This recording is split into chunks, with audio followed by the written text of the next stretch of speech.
লাল সবুজ পতাকাটি আপনার প্রণীত হয়েছিল শিবনারায়ণের দ্বারা, সেটি যদি চাঁদ তারা শোভিত হয় তাহলে অবাক হওয়ার কিছু থাকবে না। দেখুন, আমাদের সম্মানীয় এই সরকার আসার পরে যিনি দায়িত্ব নিয়েছেন দ্বিতীয়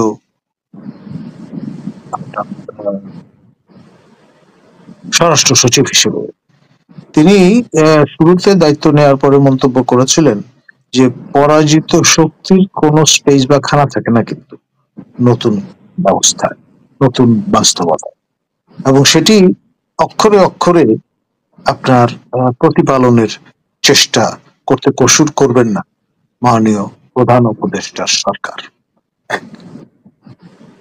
আপনার আওয়ামী লীগ এবং তার সকল অঙ্গ সংগঠন, যেমন আপনার যুবলীগ, মহিলা লীগ, স্বেচ্ছাসেবক লীগ, ছাত্রলীগ, এই সকল অঙ্গ সংগঠনের কার্যক্রম নিষিদ্ধ ঘোষণা করা হয়েছে till the trial is over. অর্থাৎ বিচার কার্য আবার দুই ধারী তরবারির মতো, ডেমোক্লিসের সোর্ডের মতো কাটে। একটা ম্যাক্সিম হচ্ছে এরকম, জাস্টিস ডিলেড, জাস্টিস ডিনাইড। আরেকটি হচ্ছে জাস্টিস হারিড, জাস্টিস বারিড। এর মাঝামাঝি একটা জায়গায় থাকতে হবে। এবং আমি ডেফিনেটলি এটা বলবো যে আর যাই হোক, প্রফেসর ইউনূসের সরকার কখনোই ক্যাঙ্গারু কোর্ট পরিচালনা করেছে এই অভিযোগে দোষী সাব্যস্ত হতে চাইবে না। ওকে, তাহলে সেটার জন্য জুলাই চার্টার কি কোনো ভূমিকা রাখবে বা এই ধরনের কোনো চিন্তা আছে বলে? চার্টার আপনার বিপ্লব স্পন্দিত বুকে উচ্চারিত হবার সনদ। এখন বিপ্লব আপনার যখন অনিবার্য হয়ে দাঁড়ায় তখন দরজা জানলা দিয়ে আটকে রাখা যায় না, সেটা অনিবার্য পরিণতির দিকে এগিয়ে যায় এবং তার ধারাবাহিকতায় রাষ্ট্রের খোলনৈচে কিন্তু পাল্টে যাবে। আপনার সংবিধান থাকবে না, নতুন করে সংবিধান প্রণয়ন করতে হবে এবং যাবতীয় যা কিছু সবকিছু সেই সনদের আপনার টার্মস অফ রেফারেন্স তার উপর নির্ভর করে পরিচালিত হবে, প্রণীত হবে। আর আমাদের প্রফেসর ইউনূস তো অনেস্ট একজন পার্সন, তিনি আগেই কিন্তু জানান দিয়ে দিয়েছেন, তিনি রিসেট বাটনে টিপ দিয়ে দিয়েছেন। তো ফলে তার নৈতিক কোনো দায় নেই।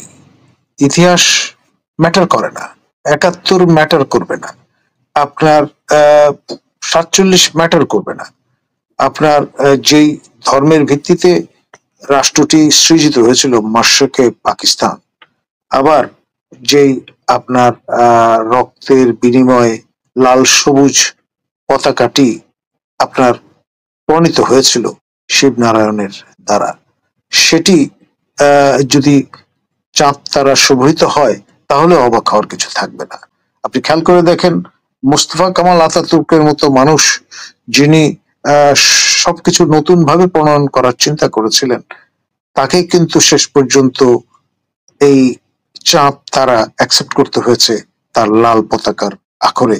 এবং তুরস্ক এবং পাশ্চাত্য অন্যান্য শক্তিবর্গ মিলে যখন আপনার আনুষ্ঠানিকভাবে প্রণয়ন করলেন red cross and red crescent society, তখন রেড ক্রিসেন্ট কথাটি যুক্ত করতে হয়েছে, শুধুমাত্র রেড ক্রস জারি করা, কায়েম করা যায়নি। এই যে আপনি শেষ করেন। আর যে বিষয়টা সেটা হচ্ছে আপনার এখানে ইসলাম রাষ্ট্রধর্ম, এবং সে বিষয়টি মাথায় রেখেই প্রফেসর ইউনূসকে এই ওয়াজিবের নামাজ পড়তে কিস্তি টুপি লাগিয়ে যেতে হয়েছে দুইবার, ঈদুল ফিতর এবং ঈদুল আজহার জাতীয় ঈদগায়, এবং নামাজ পড়বার জন্য। এবং প্রথমেই চার্চীয় কায়দায় তিনি সেল করবার চেষ্টা করেছেন তার নামাজের রীতি। চেয়ার টেবিল বিছিয়ে পানির গ্লাস রেখে, কিন্তু পরে দেখলেন এটা নিয়ে সমালোচনা হচ্ছে এবং পরে পবিত্র আত্মার সন্ধান বা স্বরূপ খুঁজবার চেষ্টা করছেন অনেকেই। এই শেখ হাসিনা থেকে শুরু করে, লিঙ্কন মহোদয় থেকে শুরু করে, আওয়ামী লীগ, জাতীয় পার্টি এবং বিএনপির ভাইস চেয়ারম্যান আমাদের শ্রদ্ধেয় বরকতুল্লাহ ভুলু মহোদয়। এবং তিনি তো আবার যে খেতাব দিয়ে দিয়েছেন ডক্টর শফিক মহোদয়কে, সম্মানীয় আমির জামাতে ইসলামীর, তাকে বলেছেন আল্লাহর ওলি, এবং তাকে দায়িত্ব দিয়ে দিয়েছেন মেডিকেল বোর্ড বসানোর মতো করে কিভাবে এই পবিত্র আত্মাকে বিদ্যুরণ করে ইসলামে ফিরিয়ে আনা যায়। আমাদের যে পিতৃদত্ত নামটি আকিকা করে দেয়া হয়েছিল মোহাম্মদ নাম সমৃদ্ধ করে, ইউনুস এই নামের সঙ্গে, সেইটি। স্যার আমি বোধহয় বুঝতে পেরেছি আপনি কি বুঝাতে চেয়েছেন, যেভাবে দর্শকরা নিশ্চয়ই বুঝে নিবেন।